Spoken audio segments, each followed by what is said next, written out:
Okay, going to show the base of this book that I showed yesterday using the Eileen Hull pocket notebook die and how I turned it into this wrapped journal planner type book. You're going to start with 3 cuts of the cover piece.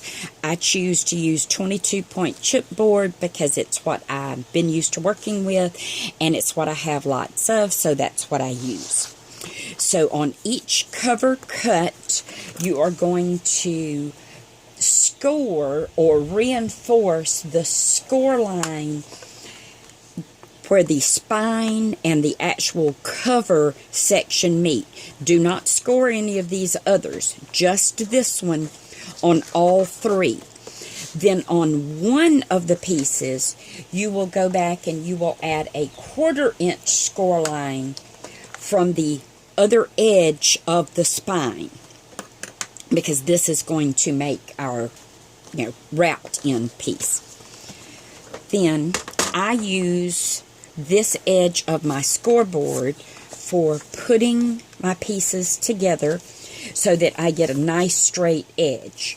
You want to line this up so that you can still see this humped score line, because you're looking at it from the back side now, on the outer edge of this layer once you have it there, so you can see both of those humped lines.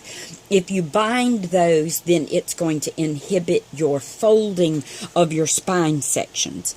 Once this one is secured in place, then you're going to add this one to the right side of your base book, and you're going to do the same thing. You're going to secure that little 1/4 inch strip from the back side, but you want to still be able to see that score line, so when you fold everything together, you have your spines intact, and then it's easy to cover this little piece on the back versus, for me, having it on the inside. So that's the reason I put it on the back. So this is what you will do to first put this together. And I use wet glue, and hopefully I can get one of these bottles to work. I did so much out here yesterday. I think I left the tops off of both of them for extended periods of time, but that's okay. I have been using the art glitter glue as well as the Barely, what is it called? Barely glue, Barely art glue, and I find both of them kind of equally good. And I've been using them both in a lot of my last projects and don't have any complaints about them. Press that into place. Now, let's put some glue on this section here.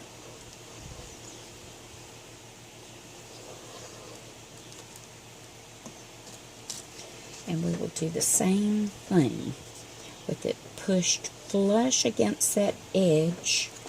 Then I just want to kind of drop that cut edge right there against that humped score line.